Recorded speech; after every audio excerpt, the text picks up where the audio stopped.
All right, guys, so we're going to start with demonstrating how we recommend people practice with their structured walk, taking everything that you've learned inside and now taking it outside. We recommend you practice in your driveway and outside your house before you actually go on a walk with your dog. And when you do start going on a walk, we recommend to start practicing one block at a time. Remember, you should move at the dog's pace. If you can go one block, then maybe you can go two, then maybe you can go three, and you should build upon that. Because when you get out in the world, there's a lot more distractions, and you need to make sure that your dog is going to stay tuned into you. You can hear the birds in the background. You're going to encounter other dogs, humans, airplanes, cars, distractions for your dogs. And so you need to make sure that you can deal with that. And so this is the good news for all creatures. This is the good news for you, your dogs, and all the animals in the world, because you're going to have a relationship with your dog, right? And so if Polly gets tuned in on something else, I'm just going to give her a little bit of pressure and ask her to return to me, right? That's what God asks us to do. Stay focused on me. Stay focused on me. Don't worry about all the other distractions in the world that are trying to get your attention. Focus on me. Follow me, and you're going to find peace. So the same thing that we did inside, we're going to take outside, and I'm going to start, though, with a 180 exercise. You can also start with the communicative leash work process. I'll go through that really quick so that you understand how to transfer that outside. So again, when you, Polly, come. She doesn't want to move forward. I'm just going to apply a little bit of pressure to have her move.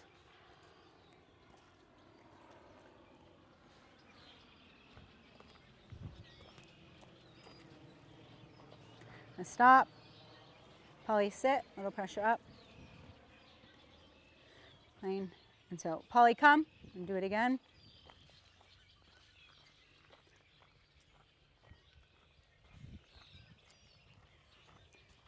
Polly, stop.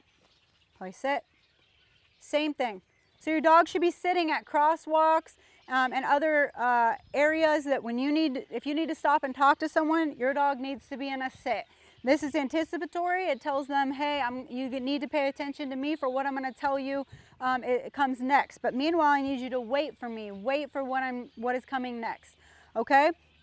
So I'm not going to ask her to lay down on these rocks because they're a little bit uncomfortable. But you can see, maybe you can see, maybe not. I'm panning over to Barry. That's okay. But if you are on the grass, it is okay to ask your dog to lay in a down, but these rocks are a little bit uncomfortable, so I'm not going to ask her to go into a down. I'm just going to ask her to sit. We're going to start with using the transitional leash, which we've conditioned indoors. We're going to move the lock up. We're going to slide this. I'm going to hold on to the back of her collar, slide this down under her chin, grow her a beard, figure 8 right over her nose.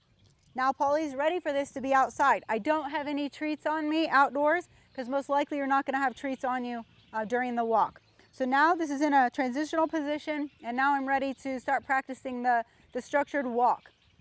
I'm going to start with the same exercise that we just conditioned indoors, the communicative leash work process, and I'm just going to incorporate the sits. Polly, come.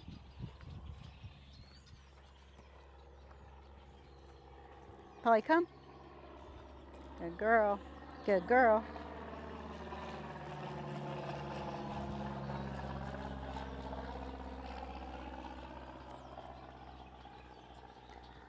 Polly, stop.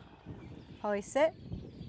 So I'm holding the pressure until she sits, and I'm releasing the pressure when she sits for compliance. So I'm just going further and further, and I'm layering on what we just did inside. I'm making sure she can do it outside around all these distractions, okay?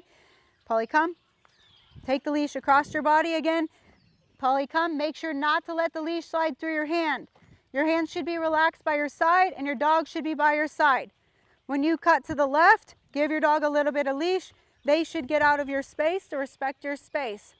Remember, you're just asking for respect when you say, yield to me, yield to my space. I'm just tapping the line a little. So when God says, okay, I'm going this way, Jesus says, right, are you going to follow me? Follow him. Stop. Leash pressure up for the sit. Polly, sit. I'm going to say her name and then release the pressure when she's complied. Okay? So now, because she's got that figured out, I'm going to start turning away from her. When I'm turning into her, Polly knows I'm turning. When I turn away, she's not going to know that. So you have to be ready. So when you want to do things your way and God says, nope, I'm going to go this way, are you going to do it your way or are you going to follow him? Okay? I've found that it's easier to follow God and follow Jesus because they have better plans for our life. I'm going to start turning away from her and I'm going to add Polly, come, so that she knows I'm turning. Okay? Polly, come. So I'm turning away, not into her. Polly, come. We're walking. Now your dog should be by your side. I'm going to stop and I'm going to pivot. Now the leash goes out. Polly, come. I'm turning away from her. And then I'm going to tap the leash to tell her to get by my side so that there's no pressure on the line. I'm going to stop. The leash goes out. Polly, come. I'm going to pivot and tap the line to get her to follow by my side.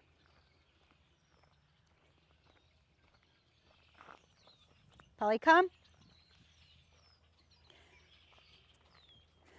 Now remember, turning away from them is a little bit more difficult. Polly, come, because they can't see you turning.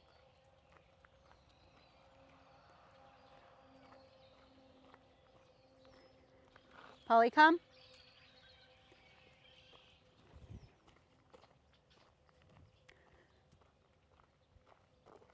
Pretty soon, the dog should start, Polly, come, turning on their own.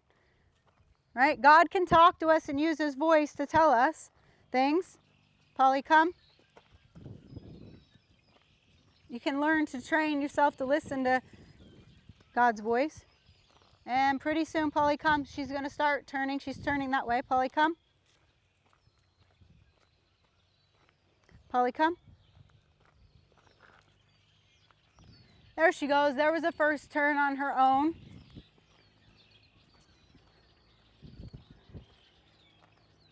The side is a little more difficult because there's more distractions. Polly, come.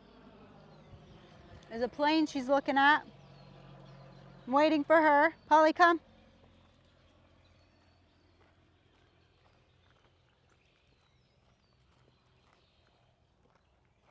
Polly, come. There we go.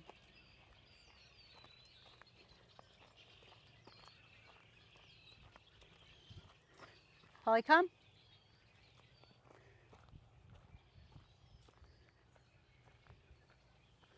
Polly, come. Polly, come. There we go. The goal is to have less and less pressure on the line. That way you know your dog is listening to you. So over time, you're going to have to use less and less pressure. That's the goal, that the dogs just start listening.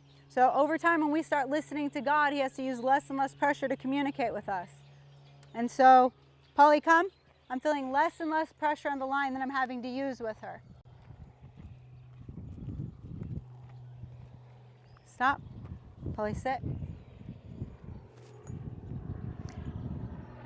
If she gets focused on something, Polly, come.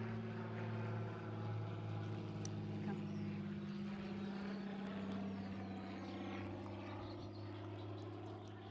If she gets focused on something, I can just use pressure to get her to stop staring at it and get tuned in with me. Just a little bit of pressure, and then I'll release the pressure when she's back tuned in.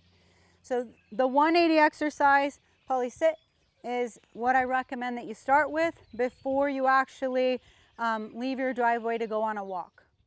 Okay, so now after we've done the 180s and your dog is understanding how to turn off pressure, that they're actually in control of it. We're actually in control of the pressure. You know, if God puts pressure on us, has to keep putting lots of pressure on us to get us to comply. The faster and easier we comply, the less pressure he has to use. So same with them. The more they're in a good frame of mind and an obedient state of mind, the less pressure that we have to use. So they're actually in control of it. Once the dog understands that, then you can start moving further. So we're going to go all the way up and down the driveway. We recommend that you start walking your dog in places where there's low distractions and work your way up to high distraction settings. We live out in the country, so the biggest distraction we have right now are planes going over because we live by an airport. However, but when you go out in the world, in neighborhoods, you're going to have dogs often behind windows barking. You're going to have them behind fences barking. You're going to meet people out on the street with their dogs, and you're going to have to know how to navigate those situations, especially if you have a highly reactive dog. Now remember, these exercises are designed to change the way the dogs feel about the world, so that they feel heard and understood, and that you're going to protect them, you're going to guide them and lead them through life. Okay, and so start in low distraction settings where there's not a lot going on, and then you can work your way up to the really high traffic neighborhood areas where you're going to be dealing with a lot more dogs. Okay, so we're going to get started. So Polly, come. We're going to take everything that we've just learned and take it out on a walk. So Polly, come. I'm going to tap the line to get her moved up to me. So if there's something behind you that, you know, you're just insisting that the dog stay focused with you. Stop looking over their shoulder and being worried about what's behind them. I'm tapping the line to get her to follow me. If we need to stop, you say, Polly, stop, sit, and then the dog should be sitting by your side. If they're worried about anything behind you, you can just give gentle pressure to get their head facing forward, and then you release the pressure, you know, when they're relaxed and following you. Polly, come. Okay, so if your dog is concerned about any distractions, that you're not in between. So if there's a distraction on the right side of me, I'm actually between Polly and the distraction to protect her. If she's worried about anything on the other side of us, I might have to change my position and get myself in between. So it is very important that you acknowledge your dog's feelings on a walk. So whether it's getting in between them and a distraction, you're going to have to do that. And so Polly is distracted by something else, you know, right now. And so I'm going to use that to demonstrate. You can see her stress signal hers is wrinkles in the forehead. A lot of times it's body stiffness, hackles raising, but wrinkles in the forehead is a good indication if the dog doesn't have long hair that you can see that they're stressed. And so you can either apply gentle pressure here to get her to stop focusing on it, and hopefully she relaxes a little. And hopefully and lip licking is a sign of stress too. So she's, you know, she's showing that she's a little bit stressed out by that. So if the pressure to stop staring at something doesn't work to snap them out of it, turning around and giving them an out, a way to move away from the stress signal, is also another way to help your dog. It's called behavior adjustment technique, and I'm going to demonstrate that. So you'll be walking towards the stress signal, or walking towards the distraction, something that's stressing them out. You're looking for when your dog is giving you a stress signal, and she's giving me a lot right there. Polly, come, and I'm going to turn around and walk her away. Polly, come. Polly, come, and I'm going to insist that she follow me.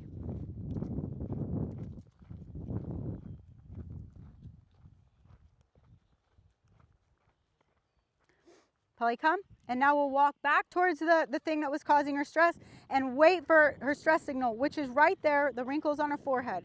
Polly, come. We're going to tap, tap, tap the line and turn her away. Polly, come. And now her wrinkles are gone on her forehead. She's relaxed, more relaxed. Polly, come. But as soon as we turn around, you can see that she tends to get more stressed out. So I can tap the line here and tell her to get behind me. So if your dog is creeping ahead of you on a walk, guys, a lot of times they're going to try to handle the situation on their own. And we think, Polly, come. We think by giving a dog more freedom that they are less anxious, but that's not the case. If actually you're giving them more freedom to get ahead of you, then they're trying to lead the walk. And we're not supposed to be trying to get ahead of God.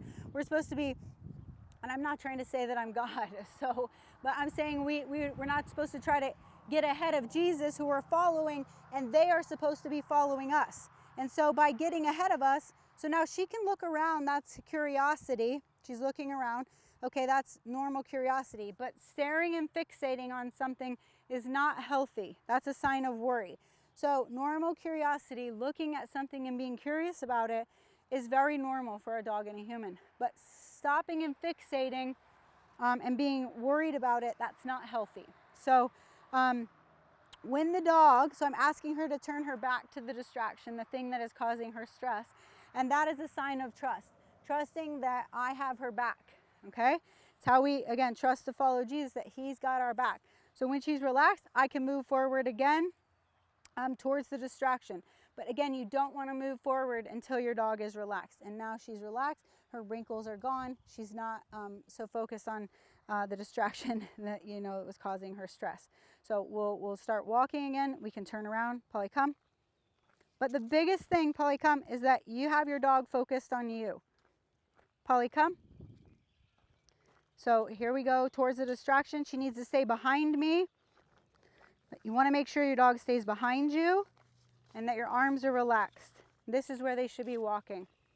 Polly, come. If they get ahead and they're not taking the tap corrections on the leash, then you need to do the 180 exercise. Polly, come. But they need to stay behind you. Your arms should be relaxed. Polly, come. So as soon as my arm starts to not get relaxed and I'm having to put a lot of pressure on the line, or I'm having to pop corrector there, Polly, come. And the correction, so we should be doing more direction, less correction, but God does correct us, like a father. There we go, she's following along. That's good. I'm thankful for the correction that God gives me, the direction and the correction. Polly, come. So now she can see them. Polly, come. So she's getting less nervous, but I'm just turning around. I'm letting her know, hey, I understand that you're nervous about something. Polly, come.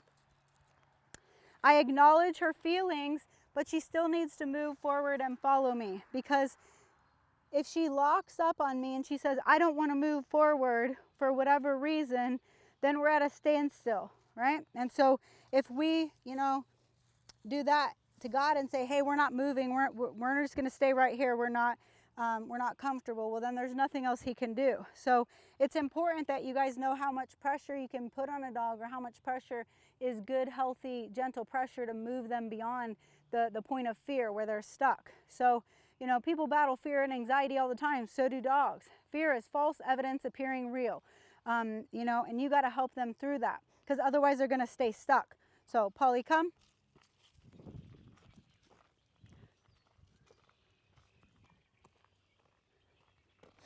Polly, come. So we're just turning around, doing 180 exercise. Polly, come. Anytime that she gets too nervous and I'm having to pull a lot on the leash, then I'm going to turn around. Polly, come. So now we're going to demonstrate what a structured walk will look like on the training collar. Some dogs cannot handle having a transitional on their face if they have a short snout. Certain bulldogs, Frenchies, pugs, there's a lot of dogs that if they have a short snout and they're not able to have the transitional on. Also, if it's really hot out, the dogs need to be able to open their mouth and pant. So a training collar is a good option for that. Polly has been conditioned to this tool, and again, we do that indoors before we come outdoors when we're dealing with a lot of distractions.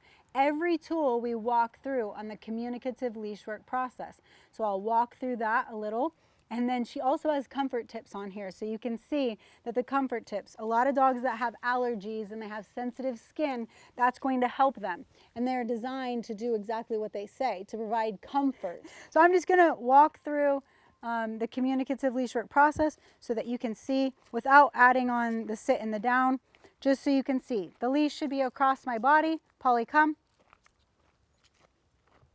We're walking in a circle the same way. The leash is across my body. Your job is not to have the chain up. Your job is to have the chain flat on the dog. That means there's no pressure on the leash. Okay? So, Polly, come. So when I'm applying pressure, you can see the chain is up. When there's no pressure, the chain is down. Polly, come. I'm going to cut into her. Relax. So she should not be cutting me off. Polly, stop. That's very dangerous if a dog is cutting in front of their owner. The owner can trip and fall. It's very dangerous. So that's important for the dog to yield to the owner's space, to yield to the human space, okay? So I'm going to continue to do this one more time. Polly, come. Your hands should be relaxed. Polly, come. If your dog locks up, it's important to just help them through that. You can kneel down, apply a little bit of pressure, and release the pressure when they're compliant. Okay?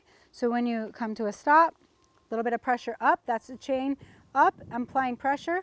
Polly, sit. Little 2 fingers, and then release the pressure. This has all been taught on a slip lead. So we're progressing up in terms of the amount of pressure that we're putting on her. The more that we move to other tools, the more pressure that we're putting on the dog.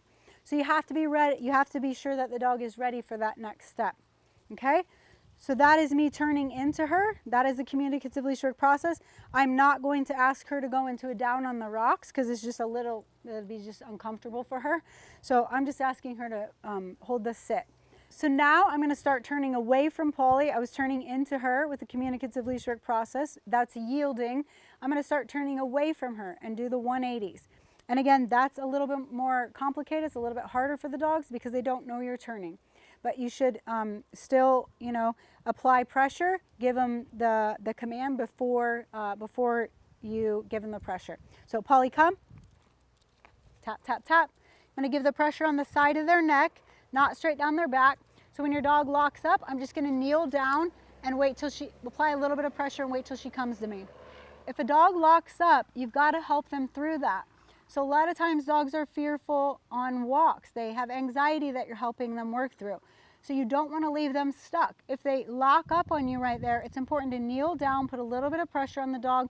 Don't push them over a threshold, but provide them that safety that they need in order to catch up to you.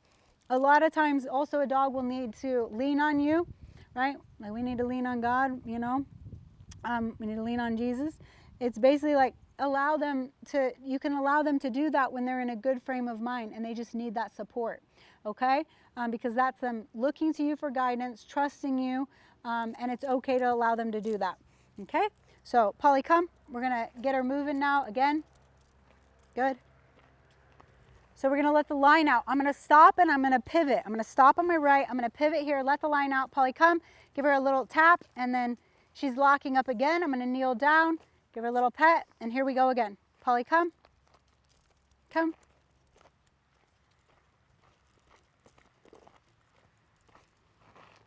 Polly, come.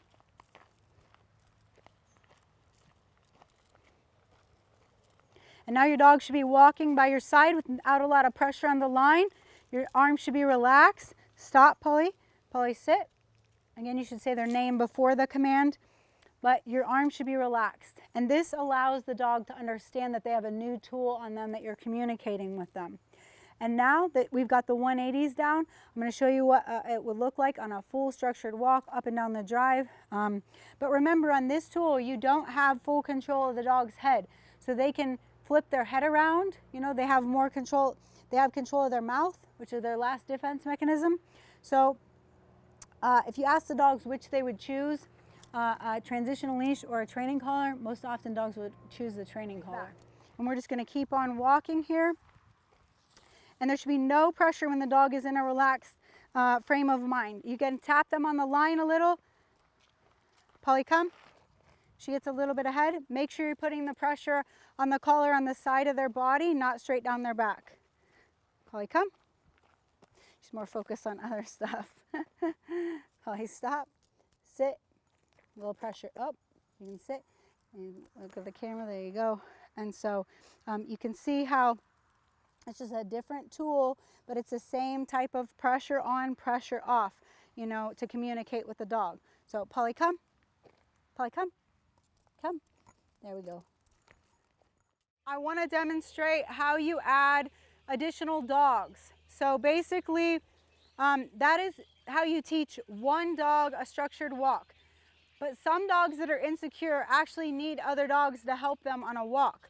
And if you have multiple dogs, you need to know how to add multiple dogs. So you can start with one dog in each hand at a time. You want to take your hand through the handle here and just take the excess and wrap it around. What you don't want to do is just wrap your hand on the leash so that it's just bunched like this. It's not going to make for very good communication. So just bunch the leash, or wrap the leash instead of bunching it, so that it's in circles here in your hands. You can start with one dog in each hand at a time. And now all the pressure, and each dog needs to understand everything that we've just went over with the communicative leash work process. They both are conditioned to transitional leash. And now we're going to see how Polly does because she's insecure with a veteran dog, Barry, who's done this many, many times, okay? So we're going to turn around and we're going to start walking so that you can see how to do it with two dogs in your hands. So Barry, come. Polly, come. Barry, come. Barry, come.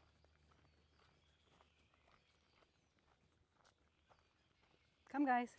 Barry, come.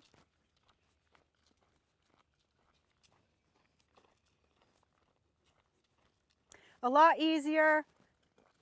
Polly's much, there's much less tension on the line with another dog.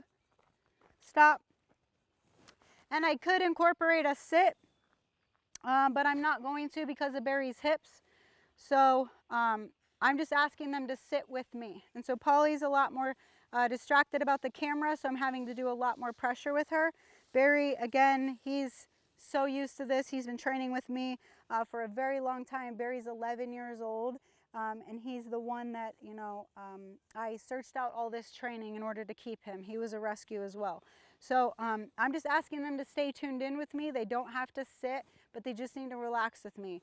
And how I know what the dog is, how the dog is feeling is there's no pressure and tension on the line. I can feel them through the leash, and they can feel me through the leash. It's a communication tool. That's why we call it communicative leash work process. I know that's a hard word to say, but you can just say the leash is a communication tool. All right, so we're gonna walk again and I'm gonna show you, but there's no pressure on the line when they're just relaxed and following with me. Now there's pressure for Polly. I can feel what each dog is doing in each hand, okay? So Polly, come, Barry, come. Tap, tap, tap, and then here we go. And relax on the line. But they should both be behind me and by my side. So anytime one of the dogs puts pressure, then I'm just gonna tap the line. Okay? Stop. I'm gonna turn around. Barry, come. Come back. Polly, come. Come.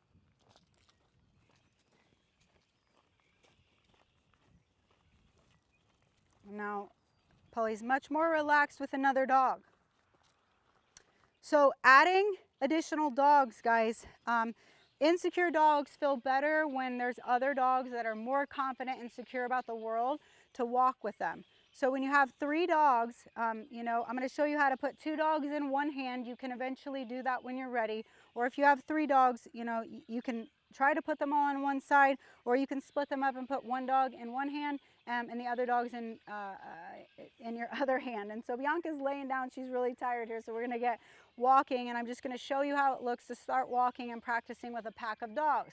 But you need to practice in your driveway, practice around your house before you ever go out in the world and attempt this, okay? Because the more dogs you have, the harder it gets. So what you can do with 1 dog is different than what you can do with 2 and 3 and 4 and 5 dogs.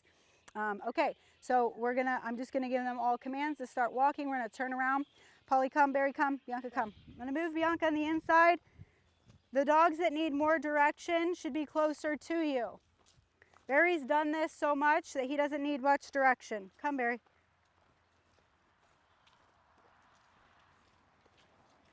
But your head should be up, guys. You should be looking for distractions and what's coming your way. You can't always be looking down at your dogs. Stop. Come. Turn again. We'll come back this way. Oh, and now they've switched sides. Bianca, come. There we go. Okay. So you want to make sure that you guys are feeling your dogs through the leash, that you're not always looking at your dogs. You have to have your heads up and see what's happening in the world.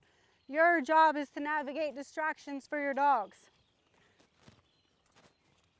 But you should feel no tension on the line, and Polly's much easier to guide on the leash now that I have my helper dogs here. Stop.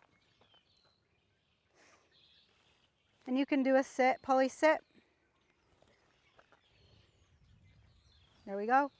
And I'm not going to ask Barry to sit because of his hips and because Barry's 11, but the young girls can definitely sit, you know, while Barry stands here. And again, dogs function in a pack and they feed off of each other's energy, so they learn from each other. So, Polly, sit. So the new young dogs will learn from the older dogs. And so if you have dogs that can learn to relax in the world, they're going to teach your other dogs. So when you add a new dog, the new dog comes in and says, hey, how did you guys get to live here? The new dog learns from the older dogs. Barry is my first dog, so all the dogs learn from him.